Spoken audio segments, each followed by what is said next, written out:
ఎక్కడెక్కడ ఇన్వెస్ట్ చేయాలి, ఎంత డబ్బులు దాచుకోవాలి, ఎంత ఖర్చు పెట్టచ్చు, మౌలిక విషయాలు తెలుసుకుందాం. మన భవిష్యత్తుని నిర్ణయించేది మనం సంపాదిస్తున్న మనీ కాదు, మనం పెడుతున్న పెట్టుబడులు. పొదుపు చేయి, దాచుకో ఎక్కువ అని స్ట్రెస్ చేసేవారు. ఇప్పుడు it is a day of spending. So ఈ రెండింటిని అసలు ఎలా బ్యాలెన్స్ చేసుకోవాలి మనీని? ఒక వ్యక్తి లైఫ్లో ఎంత సంపాదించాడు ఎంత ఇంపార్టెంటో, దాంట్లో ఆయన ఎంత అనుభవించాడు అనేది కూడా ఇంపార్టెంట్. ఖర్చు పెట్టడం మానేసి భవిష్యత్తు గురించి దాస్తే భవిష్యత్తులో ఇద్దరు ఉండకపోవచ్చు. నెట్వర్త్ని ఒక వ్యక్తికి ఎలా క్యాల్కులేట్ చేయాలి? ఆస్తులు మైనస్ అప్పులు అంతే. కానీ అది చూసుకొని మురిసిపోతారు. మీ గోల్డ్ ఈజ్ లిక్విడ్, మీ బ్యాంక్ ఎఫ్డి ఈజ్ లిక్విడ్, మీ మ్యూచువల్ ఫండ్స్ ఆర్ లిక్విడ్, మీ స్టాక్ ఈజ్ లిక్విడ్. మీకున్న స్థలాలు పొలాలు లిక్విడ్ కాదు. అంటే రిటర్న్ వచ్చే ఇన్వెస్ట్మెంట్ మీద పెట్టాలి. పిల్లలు అన్నిటికంటే పెద్ద ఆపర్చునిటీ మీకు ఇన్వెస్ట్మెంట్ పరంగా. కానీ అక్కడ మీరు రికమెండ్ చేస్తారా అసలు గోల్డ్ డబ్బులు పెట్టడం అనేది? బిస్కెట్ కొంటాను అది అంటే వద్దంటాను. ఎందుకంటే 1 కిలో గోల్డ్ ఇంట్లో ఉంటే అతని ఇంటి గుట్టు ఎప్పటికీ రట్టవుతుంది. కానీ రాంప్రసాద్ గారు, పిల్లలు పెద్దవాళ్ళు అయ్యి ఉద్యోగాల్లో స్థిరపడిన తర్వాత ఇండివిజువల్స్కి రిస్క్ కవర్ అవసరం అంటారా? మీ వలన ఆదాయం లేదు, మీరు ఉంటే ఖర్చు, మీరు పోతే డబ్బు. అప్పుడు ఏ ఆలోచన రావచ్చు అవతల? క్రెడిట్ కార్డు ఉండడం మంచిదంటారా? క్రెడిట్ కార్డు అవసరం అంటే అగైన్ వాళ్ళు ఎలా వాడతారని. కత్తి అవసరం అంటే welcome to this candid conversation exclusively on iDream. లక్ష్మీదేవికి చాలా మంది పూజలు చేస్తున్నారు, కానీ నిజానికి లక్ష్మీదేవి అంటే ఐశ్వర్యాన్ని హ్యాండిల్ చేయడం ఒక పెద్ద కళ, ఒక సైన్స్ కూడా. ఎందుకంటే ఈ రెండింటిని బ్యాలెన్స్ చేసుకుంటూ మనకి కావాల్సిన అవసరాల కోసం డబ్బుల్ని సేకరిస్తూ, కొంత డబ్బు దాచుకుంటూ, ఫ్యూచర్కి ప్లాన్ చేసుకుంటూ ఉండడం ఒక చాలా పెద్ద టాస్క్ అని చెప్పాలి.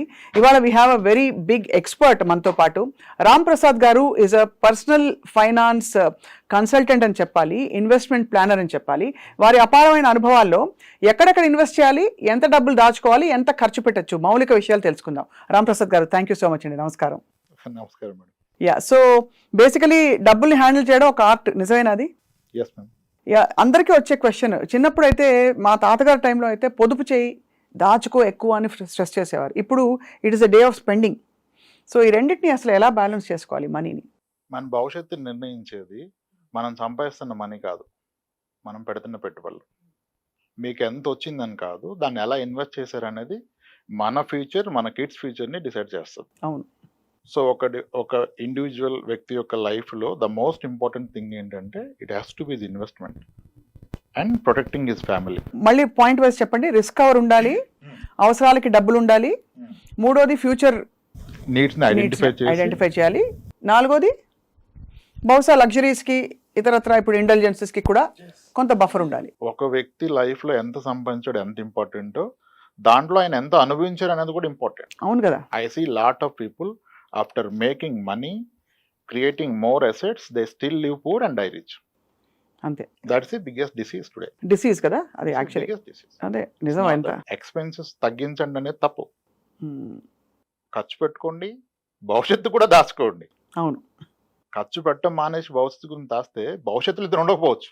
కరెక్ట్, అంతే కదా. You need to have a decent lifestyle, quality lifestyle, travel, clothing, food, vacations, everything is needed in life.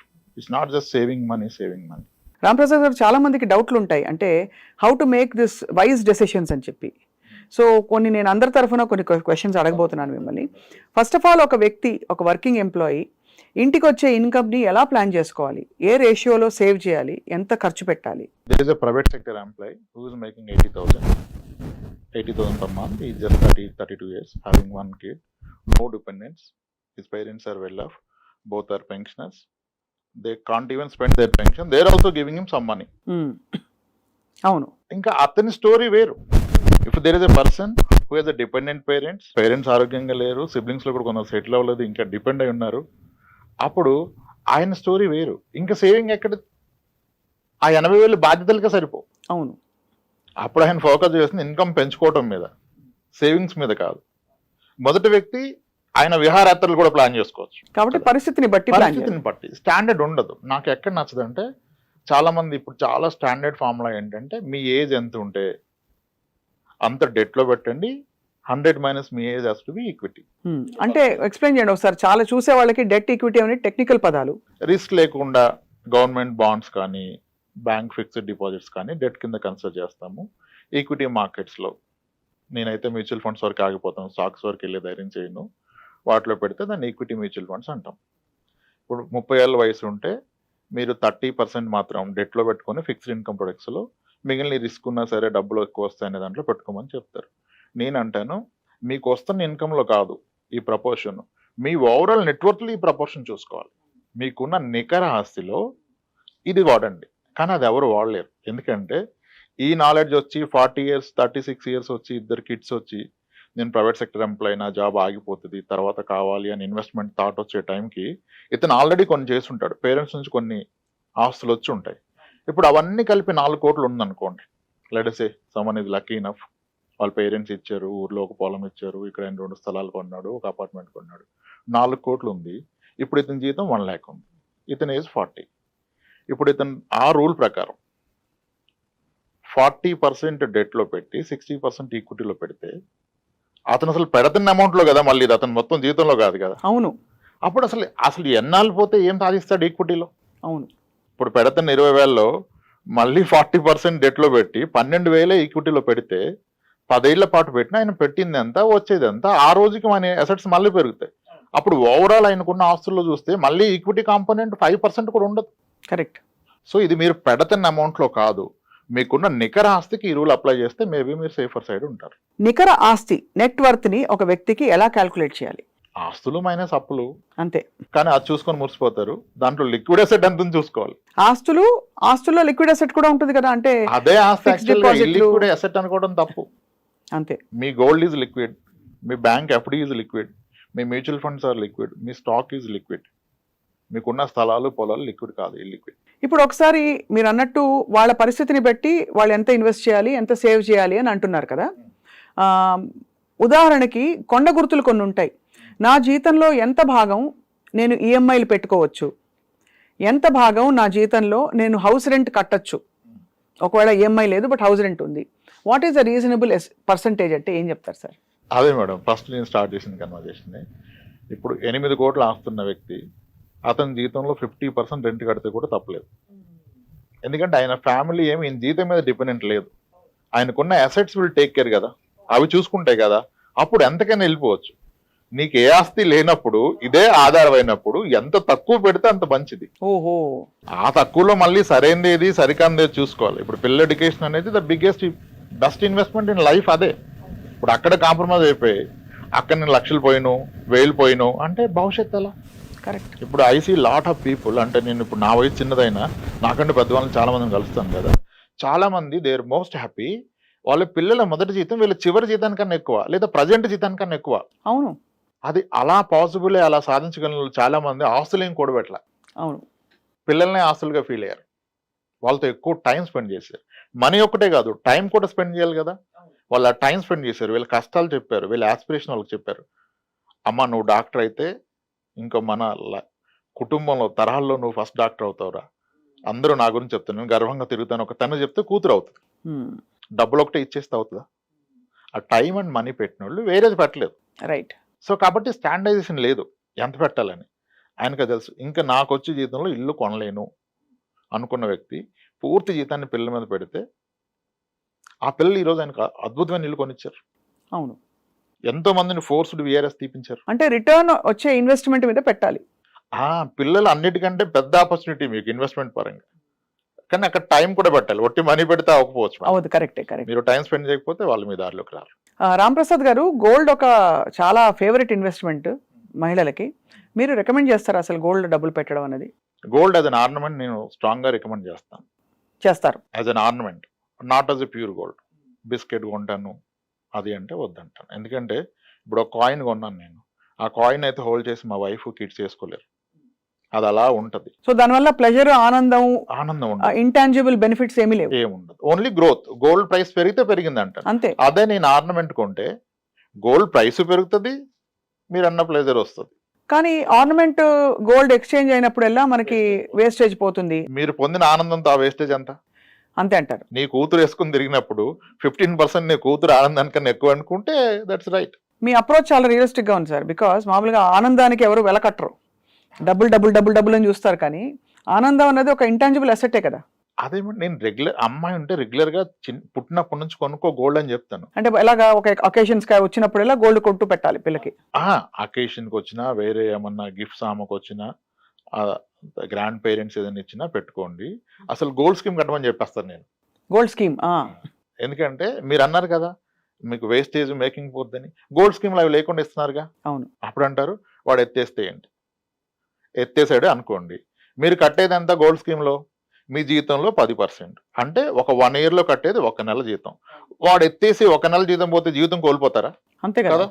So risk ఎంత రిస్క్ తీసుకున్నాను అంతే. అది ఒక 10% వరకు ఓకే అంటారు హ్యాపీగా. మేడం నేను స్ట్రాంగ్ గా బిలీవ్ అయ్యేది ఏంటంటే, చాలా మంది నా క్లయింట్స్ కి 1 kilo గోల్డ్ ఉంది. 1 kiloనా? 1 kilo.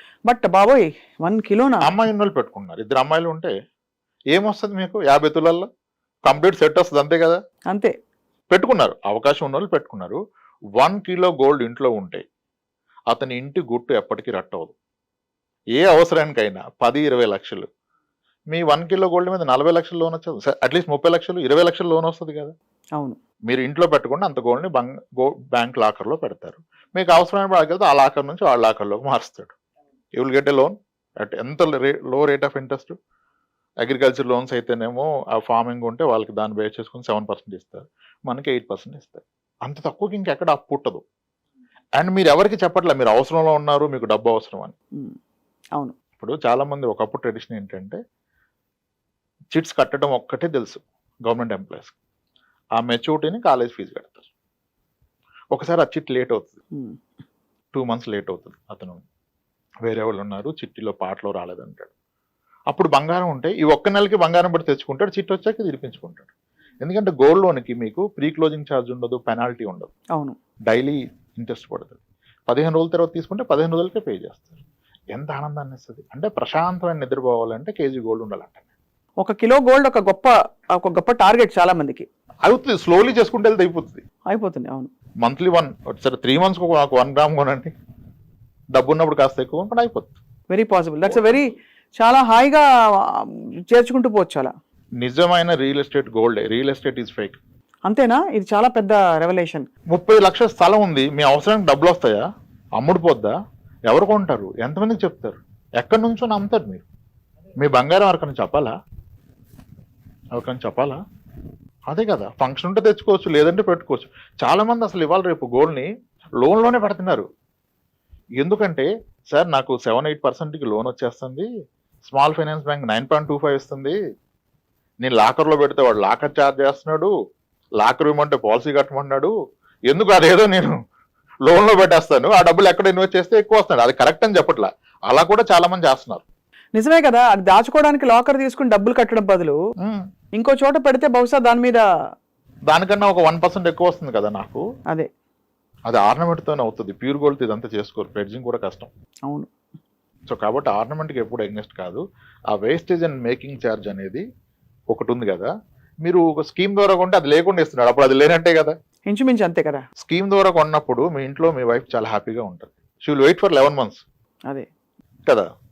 అలా కూడా మీ పిల్లలు బర్త్డే కొనుక్కోండి, 11 months ముందు స్టార్ట్ చేసి హ్యాపీ కదా. చాలా గొప్ప ఆలోచన ఇది సార్. అలాగే లిక్విడ్ బ్యాంక్ అకౌంట్లో లిక్విడ్ ఎంత ఉంచుకోవాలి? ఇప్పుడు ఇవాళ రేపు ఐటీ ఎంప్లాయీస్ కపుల్స్ ఉంటారు, వీళ్ళకి 1 లక్షన్నర, వాళ్ళకి 1 లక్షన్నర, 3 లక్షలు వచ్చాయనుకోండి సార్. ఖర్చులకి సరే 1 లక్షన్నర పోయినా కూడా వీళ్ళ బ్యాంక్లో వాళ్ళ బ్యాంక్లో అక్యుములేట్ అయ్యి 8-10 లక్షలు వీళ్ళకి, 8-10 లక్షలు వాళ్ళకి లిక్విడ్ ఉందనుకోండి. Is that advisable? లిక్విడ్గా పెట్టడం వల్ల వాళ్ళు కోల్పోతున్నారంటారా ఏమన్నా? అది వాళ్ళ నాలెడ్జ్ మీద డిపెండ్ అయి ఉంటుంది, వాళ్ళు చూసే విధానం మీద డిపెండ్ ఉంటుంది. కొంతమందికి 6 లక్షలు అకౌంట్ లేకపోతే నిద్రపడుతుంది. నా క్లయింట్ ఒక ఉన్నారు మీ పేరుతోనే, బెంగళూరులో ఉంటారు. అవి నాకు ఫస్ట్ చెప్పిన మీరు ఏమన్నా చెప్పండి రామప్రసాద్ గారు, నా అకౌంట్లో 6 lakhs లేకపోతే నాకు నిద్ర పట్టదు అని చెప్పింది ఆవిడ. ఇంకా అవునప్పుడు నేను డిస్టర్బ్ చేయను, దట్ ఈజ్ రైట్ అని చెప్తాం. కానీ లిక్విడ్ ఎమర్జెన్సీ ఫండ్ అంటారు కదా, ఎమర్జెన్సీ ఫండ్ అసలు ఎందుకు అవసరం అనేది నా క్వశ్చన్. మెడికల్ ఇన్సూరెన్స్ ఉంటుంది అందరికి, అది ఉండాలి. అది లేకుండా ఎమర్జెన్సీ ఫండ్ పెడితే తప్పు. అది ఉన్నప్పుడు ఎమర్జెన్సీ ఫండ్ అవసరం లేదు. అవును. ఇంకేముంటది ఎమర్జెన్సీ? ఎమర్జెన్సీ అంటే గబుకుమని ట్రావెల్, ఒక ఫారిన్ ట్రావెల్ వచ్చింది, ఏదో ఎవరికో బాలేదో లేకపోతే వెళ్ళి చూడాలో, సడన్ గా పెళ్లి వస్తుంది, అప్పుడు లిక్విడేట్ చేసుకునే విధంగా ఉండాలి ఏదైనా. అయితే దానికి చాలా మార్గాలు ఉన్నాయి. ఎమర్జెన్సీ ఫండ్ బ్యాంక్ అకౌంట్ లో, సేవింగ్స్ అకౌంట్ లో ఉండి 3.25 ఇంట్రెస్ట్ జనరేట్ చేయాలా? ఇప్పుడు మ్యూచువల్ ఫండ్ లో ఒక 40 లక్షలు ఉందనుకో, నెలకి 10,000 వేసి పెడితే ఒక 5 years లో అయిపోద్ది కదా. అవును. దానికి తోడు లంసం యాడ్ చేస్తే ఒక 10 lakhs 15 lakhs ఉంది మ్యూచువల్ ఫండ్ లో. ఇప్పుడు వెసులుబాటు ఏంటంటే ఈక్విటీ మ్యూచువల్ ఫండ్ మీద కానీ, స్టాక్స్ మీద కానీ, ఈక్విటీ మ్యూచువల్ ఫండే పట్టుకోండి, స్టాక్స్ నేను రికమెండ్ చేయను. ఇన్స్టాంట్గా 15 minutes లో మీకు దాని మీద 50% లోన్ వస్తుంది. ఇంకా లిక్విడ్ ఎందుకు మీకు? అంతే. 15 minutes లో మీరు ఎయిర్పోర్ట్కి వెళ్ళే లోపల లోన్ క్రియేట్ అవుతుంది. మీరు క్యాబ్ బుక్ చేసుకుని క్యాబ్ ఎక్కే లోపల లోన్ వస్తున్నప్పుడు లిక్విడ్ ఎందుకు పెడతారు 3% లో? ఇన్స్టెడ్ ఏం చేయాలి, దాన్ని మ్యూచువల్ ఫండ్స్ లో పెట్టాలి. మ్యూచువల్ ఫండ్స్ లో పెట్టాలి. ఎప్పుడు లాంగ్ టర్మ్ గోల్ గురించి. ఆ మ్యూచువల్ ఫండ్ లో ఒక 15 lakhs ఉన్నప్పుడు మీకు 6 lakhs ఫింగర్ క్లిక్ అవే, ఒక బటన్ నొక్కితే వస్తున్నప్పుడు ఇంకా అప్పుడు అవసరం లేదు. కానీ డే 1 నేను మ్యూచువల్ ఫండ్ 10,000 స్టార్ట్ చేశాను కాబట్టి ఏం ఉంచునంటే తప్పు. కరెక్ట్. అందుకే కేస్ టు కేస్. ఇప్పుడు అన్న బంగారం 1 kilo ఉంటే ఇంక ఇవన్నీ అవసరం లేదు స్టోరీ. అవును, అంతే కదా. అదే ఇంకా సేఫెస్ట్ గా అనిపిస్తుంది. సేఫెస్ట్ అదే యాక్చువల్ గా అందరికి తెలిసింది. ఇప్పుడు కొత్తది పరిచయం చేయాలంటే కష్టం. ఈ ఎపిసోడ్ భర్తలందరూ చూడాలని చెప్పి మేము కోరుకుంటామండి. భార్యల పేరిట గోల్డ్ కొంటారని. కానీ రాంప్రసాద్ గారు, పిల్లలు పెద్దవాళ్ళు అయ్యి ఉద్యోగాల్లో స్థిరపడిన తర్వాత డిపెండెంట్స్ ఎవరు లేని పక్షంలో వ్యక్తులకి, ఇండివిజువల్స్ కి రిస్క్ కవర్ అవసరం అంటారా? అవసరం లేదు అసలు. బికాస్ ఆల్రెడీ పెద్దవాళ్ళు అయిపోయారు. రిస్క్ ఎవరికి? వెనకాల ఉండే ఫ్యామిలీ మెంబర్స్ కి బాధ్యతలు తీయడానికి పోతే 20 లక్షలు వస్తాయి చేతిలో, 25 లక్షలు, వాట్ ఎవర్. వాళ్ళు పెద్దవాళ్ళే స్థిరపడిపోయారు అనుకోండి, వీళ్ళకి రిస్క్ కవర్, లైఫ్ ఇన్సూరెన్స్ లో అవసరం. రిస్క్ ఉండమే పెద్ద రిస్క్. అప్పుడు మీ వల్ల ఆదాయం లేదు, మీరు ఉంటే ఖర్చు, మీరు పోతే డబ్బు, అప్పుడు ఏ ఆలోచన రావచ్చు అవతల? అంతే కదా. బియాండ్ ఏజ్ ప్రతి ఒక్కళ్ళు కూడా ఇది నీళ్లు పళ్ళ మెరుగు, ప్రేమ కూడా కిందికి వెళ్దంటారు కదా. పిల్లల్ని ప్రేమించినట్టుగా తల్లిదండ్రులను ప్రేమించలేకపోవచ్చు. అవును కదా. అప్పుడు మనకు రిస్క్ కవర్ ఉంటుంది. రిస్క్ కవర్ ఉండకూడదు అసలు. ఎల్ఐసీలు లేదు, ఈ పాలసీలు which give you risk cover along with money back, ఇట్లాంటివి అడ్వైస్ చేస్తారా మీరు? అసలు నేను అలాంగ్ విత్ మనీ బ్యాక్ చెప్పను. Risk has to be separate risk cover అంటాను. Only term insurance. దాన్ని మీరు ఇన్వెస్ట్మెంట్స్ మిక్స్ చేస్తే probably that will become wrong option. ఎందుకంటే మనకి రిటర్న్ తక్కువ వస్తుంది, చాలా తక్కువ వస్తుంది. బిలో ఇన్ఫ్లేషన్ వస్తుంది, ద్రవ్యోల్బణం కన్నా తక్కువ వస్తుంది. అప్పుడు మన మనీ పెరుగుతున్నట్టు కాదు, తగ్గుతున్నట్టు. సింపుల్గా ఒక typical endowment plan, guarantee return plan కడితే ఎలా ఉంటుంది? మీరు సంవత్సరానికి ఒక 20,000 కట్టారనుకోండి, 20 yearsలో మీరు కట్టబోయేది 4 లక్షలు. 4 లక్షలు గాను మీకు 8 లక్షలు వస్తుంటారు. చాలా బాగుంటుంది వింటాను. 8 లక్షల రూపాయలు వస్తుంది. మీరు నొప్పి తెలవకుండా సంవత్సరానికి 20,000, అది క్వార్టర్లీ, హాఫ్ ఇయర్లీ, మంత్లీ కడుతున్నారు. మనం మిస్ అయిన పాయింట్ ఏంటంటే 20 ఏళ్ల తర్వాత ఆ 8 లక్షలకు ఉండే విలువ ఏంటి? ఇన్ఫ్లేషన్ దట్ ఈస్ 1/4 అయిపోద్ది. యాక్చువల్లీ స్పీకింగ్ మనం కోల్పోతాం యాక్చువల్గా దాన్ని పీవీఐఎఫ్ఏ అవన్నీ క్యాల్కులేట్ చేస్తే, అంతేగా? ఎస్, దాన్ని మిస్ అవుతున్నారు. మళ్ళీ ఇంకోటి, ఇతను 4 లక్షల పాలసీ కడితే ఇతనుకున్న లైఫ్ ఇన్సూరెన్స్ కవర్ 4 lakhs. అవును. పొరపాటున వ్యక్తికి ఏమన్నా 4 లక్షల ఫ్యామిలీ బ్రతకలేదు. అక్కడ 20 కట్టే బదులు 8,000 కడితే 50 లక్షలు టర్మ్ ఇన్సూరెన్స్ వస్తాయి. నిజంగా జరిగితే జరగరాంది ఈ 50 లక్షల ఫ్యామిలీని సేవ్ చేస్తుంది. ఆ 4 లక్షల కార్యక్రమాలకు సరిపోవు. సో ఇది చాలా మంది తప్పు చేస్తారు. బికాస్ వాళ్ళకి రాబోయే వాట్ ఎవర్ ఎక్స్ట్రా మీరు చెప్పారు డబుల్ అయ్యి వస్తుందని, అది పెద్దగా కనిపిస్తుంది. బట్ 10 ఏళ్ల తర్వాత దీని వాల్యూ ఏంటో తెలుసుకోలేరు. యావరేజ్ సాలరీ ఎంత ఉండొచ్చు అనుకుంటున్నారు మీరు ఒక government employee 30 years back? 30 years back మా ఇంట్లోనే మా పేరెంట్సే ఉన్నారండి. వాళ్ళకి ఎంత 17-20 వేలు కూడా ఉండేది కాదు. Central government employees. మళ్ళీ ఆల్ ఇండియా రేడియోలో పనిచేసిన మా పేరెంట్స్కి చాలా మధ్యతరగతి కుటుంబం మాది. 4,000 ఉండేది మేడం. 4,000 అంటే మీరు అదే వీళ్ళు అనౌన్సర్స్ కాబట్టి కొంచెం హైయర్ ఎండ్ ఉంటుంది. అది హైయర్ ఎండ్. యాక్చువల్గా చాలా మంది, అంటే మేబీ మీరు కరెక్ట్ చెప్పారు లేదో తర్వాత వాళ్ళు చేద్దాం, కానీ చాలా మంది అడగగానే మాకు అప్పుడు 10,000 ఎంతండి, అసలు నేను ఫస్ట్ జీతం అడగను, అప్పుడు ఖర్చు ఎంత అంటాను. అప్పుడెంత సార్ 4-5 వేలు అంతా అయిపోయేది అంటాను. అప్పుడు అంత ఉండదని అంటే, లేదు సార్ మేము ఎప్పుడు మంచిగా బ్రతికామంటారు. మంచిగా బ్రతికారు కాదంటలేదు, కానీ 4-5 వేలు అసలు అయ్యి ఉండదండి అంటే, లేదు సార్ అంటారు. సరే సార్ మీ శాలరీ ఎంత అంటే, ఉండొచ్చు సార్ ఒక 10,000 అంటారు. అప్పుడు కూడా కరెక్ట్గా రారు వాళ్ళు. నేను అంటాను సార్ ఒకసారి అది కూడా వదిలేండి, మీ ఫస్ట్ శాలరీ ఎంత అంటాను. 600 రూపాయలు సార్. 87లో ఎక్కానండి అంటాడు. 87లో 600కి ఎక్కితే మీరు మీకు నెక్స్ట్ 10 ఏళ్ళు కాకముందే అది 10 రెట్లు పెరిగిపోద్దా? అంతే కదా. 3 సంవత్సరాలకి రెట్టింపు అయినా మా అంటే 2000 ఉంటుంది మీ జీతం ఆ రోజుకి, 93, 94కి. మీరు 5000 ఎలా ఖర్చు పెడతారు? అప్పుడు అంటాడు ఇదే తేడా ఉంది సార్, ఒక్క నిమిషం ఆగండి అంటాడు. కరెక్టే సార్ మీరు చెప్పింది, నా సాలరీ 1700 సార్ అంటాడు ఆయన. అప్పటి వరకు 10,000 చెప్పేస్తారు. అంటే ఇప్పుడు మనకు చాలా ఈజీ అయిపోయినాయి కదా. అవును. అలా మిస్లీడ్ అవుతారు. 1980s లో అయితే most of the central government employees salary కూడా below 1000. Only gazetted officers use to draw 2000. అంటే ఆ రోజు ఒక ఫ్యామిలీ, ఒక ఎంప్లాయీ ఉన్న family monthly average expense 1000 rupees. ఈ రోజు అదే ఫ్యామిలీకి పిల్లలు సెటిల్ అయ్యాక పేరెంట్స్కి హెల్దీగా ఉంటే నెలకు 30,000 ఖర్చు అవుతుంది. అవునండి.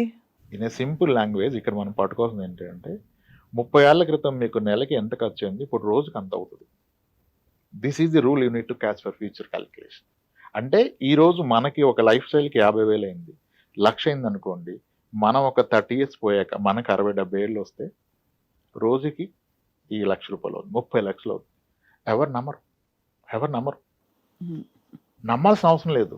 భవిష్యత్తుని చూడక పాస్ట్ని చూడు. నేను అదే అంటాను, రిచ్ డాడ్ పూర్ డాడ్ చదివే కన్నా ముందు మీ డాడ్ని చదవండి మీరు. అదే ఇది మనకి అక్కడే relevant. మనకి చాలా కలిసి ఇది మనకి రిలవెంట్. ఇప్పుడు మనం చెప్పిన ఎగ్జాంపుల్ చాలా మంది నమ్మరు. 30 years బ్యాక్ 1000 రూపాయలు ఎప్పుడు అంత లేదంటారు. కానీ ఇప్పుడు చెక్ చేస్తే వాళ్ళకి తేలిపోద్ది. కరెక్టే, మన కిరాణా షాప్ ఖాతా నాకు గుర్తుంది కదా, 320 రూపాయలు నెలకి విత్ హార్లిక్స్ బాటిల్ కలిపితే 320, లేదంటే 300 అంటాడు ఆయన. 250 అంటాడు. అయిపోయింది కదా అక్కడ. 1000 రూపాయలు లావిష్ లైఫ్ ఆ రోజు. ఈరోజు 30,000కి ఆ లైఫ్ లేదు. లేదు అసలు. అది ఇన్ఫ్లేషన్. ప్రతి 30 ఏళ్ళకి మీ నెలవారీ ఖర్చు ఈ రోజు ఉన్నది 30 ఏళ్ళ తర్వాత రోజుకు అవుతుంది. వీళ్ళేమో 1 కోటి రూపాయలు వస్తే జీతం సెట్ అవుతుంది అంటాడు. అవదు 1 కోటి రూపాయలు వస్తే అవదు. Inflation is key madam. చాలా ఇన్ఫ్లేషన్ని దృష్టిలో పెట్టుకోవాలి ప్లాన్ చేసుకునేటప్పుడు. ఇక చాలా కీ టాపిక్ సార్, మ్యూచువల్ ఫండ్స్లో ఇన్వెస్ట్ చేసేటప్పుడు what are the factors to be taken in mind? అంటే వాళ్ళ ఏజా, వాళ్ళ అవసరాల, వాళ్ళ బాధ్యతల ఏమిటుంటాయి? 3 ఇంకేమని చెప్తే అది కూడా. అంటే మ్యూచువల్ ఫండ్లో what I see common mistakes ఏంటంటే హైయెస్ట్ రిటర్న్ సర్చ్ చేస్తారు. నేను రిస్క్ తీసుకుంటాను కాబట్టి ఎంత రిస్క్ అయినా పర్లేదు నాకు, స్మాల్ క్యాప్ సెక్టర్ థీమెటిక్, అది కాదు. మీ అవసరాన్ని బట్టి investment, not because of returns. కానీ అవసరాన్ని పక్కన పెడాలి. నేను ఏమంటానంటే 1 లీటర్ పాలు తెచ్చి ఇంట్లో ఇస్తే అదేం చేయాలో చెప్తే కదా ఆమె చేస్తుంది సరిగా. ఈవినింగ్ గెస్ట్లు వస్తారు, టీ పెట్టాలంటే దాన్ని అలానే ఫ్రిడ్జ్లో పెట్టాలి. అవును. మధ్యాహ్నం బిర్యానీలోకి నువ్వు పెరుగు చేసి రైతా చేయాలంటే ఇమీడియట్గా వేడి చేసి పెరుగు తోడెట్టాలి. స్వీట్ చేద్దామంటే బాగా మరగబెట్టి దాన్ని ఏదో చేయాలి. అట్లా అవసరాన్ని బట్టి చేయాలి. Same is the case with mutual fund. అన్నీ ఒకలా కాదు. రైట్. 6 నెలల్లో నాకు డబ్బులు అవసరం పడొచ్చు అనే అనుమానం ఉంటే దాన్ని మ్యూచువల్ ఫండ్లో, డెట్ ఫండ్లో, దాన్ని very short duration something like liquid fund, over night ఫండ్స్లో పెట్టుకోవచ్చు. ఇంకాస్త టైం ఉంటే అల్ట్రా షార్ట్ డ్యూరేషన్ ఫండ్. లేదు నాకు 3-4 ఏళ్ళు ఉంది కానీ నా డబ్బు తగ్గితే నేను తట్టుకోలేను, అయినా క్లియర్ ఎప్పుడు ఇన్వెస్టర్ అంటే అప్పుడు గిల్ట్ ఫండ్, ఓన్లీ గవర్నమెంట్ బాండ్స్లో ఇన్వెస్ట్ చేస్తారు. అవి మనకు బాగానే ఇస్తున్నాయి గత 2-3 yearsగా. అట్లీస్ట్ ఎఫ్డీ రేట్ని ఇస్తే అవకాశం ఉంటే కాస్త ఎక్కువ ఇస్తే. గిల్ట్ ఫండ్లో పెట్టినప్పుడు ఇప్పుడు ఎఫ్డీలో పెడితే ఎవరీ ఇయర్ ట్యాక్స్ కట్టాలి, ఇక్కడ కట్టాల్సిన అవసరం లేదు, రిడీమ్ చేసినప్పుడే పే చేస్తాం. అంటే అవసరాన్ని బట్టి ఫండ్. ఇప్పుడు నా కూతురు పెళ్ళికి కావాలి, మరి ఈ గిల్ట్ ఫండ్లో మరి దీనికి రేట్ ఆఫ్ రిటర్న్ ఎంత ఉంటుంది? 11 ఉంది లాస్ట్ 2 years, కొన్ని ఫండ్స్ 9, ఎఫ్డీ కన్నా 1-2% ఎక్కువ ఇస్తుంది. ఎక్కువ ఉంటుంది, పైగా ట్యాక్స్ కట్టకలేదు అంటున్నారు మీరు. ఎప్పటికప్పుడు అవసరం లేదు, మీరు రిడీమ్ చేసినప్పుడు కడతారు long term capital gain tax. Long term capital gain అంటే మరి అన్ని సంవత్సరాలు కడతారా? సపోజ్ నేను 5 years at the rate of 11% పెట్టాను అనుకోండి, 5 years తర్వాత వచ్చిన సపోజ్ ఒక లంసమ్ ఒక 2 lakhs ఎక్స్ట్రా వచ్చింది అనుకోండి, దానికి 3 lakhs 5 lakhs అయింది అనుకోండి, జస్ట్ ఆ 2 lakhs మీద మీరు ఎంత కడతారు? 12.5% క్యాపిటల్ గెయిన్స్ ట్యాక్స్. అదే ఎఫ్డీలో ఉంటే ఎవ్రీ ఇయర్ వచ్చిన ఇంట్రెస్ట్ హైయర్ ట్యాక్స్ కట్టాలి. అది కూడా that attracts the income tax slab your in. ఒక పెన్షనర్ ఎఫ్డీలో పెడితే ఆయన పెన్షన్ వల్ల 30% ఉంటే దీని మీద మళ్ళీ 30 కట్టాలి కదా. కాబట్టి మీకు ఆ ఎఫ్డీతో పాటు జీతం కూడా ఉంటే మీ ట్యాక్స్ స్లాబ్ పెద్దదవుతుంది కదా. కాబట్టి ఇవన్నీ కన్సిడర్ చేసి తీసుకోవాలి. కాబట్టి ఇన్వెస్ట్మెంట్ ప్లానింగ్ అన్నది ఊరికే ఏదో అందరికీ ఒకటి కాదు, పారాసిటమాల్ కాదు ఇది. 650 డోలో వేసుకో ఫీవర్ వస్తే కాదు ఇది. అందరికీ కస్టమైజ్డ్ అండ్ వాళ్ళ బాధ్యతలు, గోల్స్, లైఫ్ స్టైల్ అన్నీ చూసి మీరు సలహాలు ఇస్తారు. ఆరోగ్య పరిస్థితి కూడా అంతే చూసి సలహాలు ఇస్తారు. Already severe diabetes, hyper tension ఉన్న వ్యక్తికి మీరు మళ్ళీ ఈక్విటీ ఇస్తే probably your reducing the life span. చాలా యూస్ఫుల్, ఎంత యూస్ఫుల్గా ఉందంటే ప్రాక్టికల్గా రాంప్రసాద్ గారు మీరు చెప్తున్నది. Finally I want to ask you one question. Credit card అవసరమా మనిషికి, ఉండడం మంచిదంటారా? అది కన్వీనియన్స్, మీకు క్రెడిట్ హిస్టరీకి క్రియేట్ అవుతుంది, రేపటి రోజున ₹2 తీసుకోవాలంటే ఉంటుందంటారు. క్రెడిట్ కార్డ్ అవసరం అంటే అగైన్ వాళ్ళు ఎలా వాడతారని.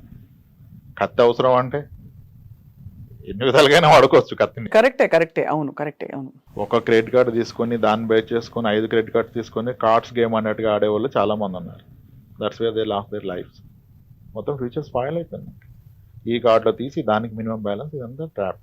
మీరు ఒక credit card with best limit పెట్టుకొని దాన్ని ప్రాపర్గా ఎవ్రీ మంత్ అన్ని దాని మీద కొనుక్కొని విత్ ఇన్ లిమిట్లో కడితే ఇట్స్ అబ్సల్యూట్లీ మీకు ఒక ట్రాక్ ఉంటుంది. ఇంక మీరు ఎక్సెల్ వేసుకోవాల్సిన అవసరం లేదు.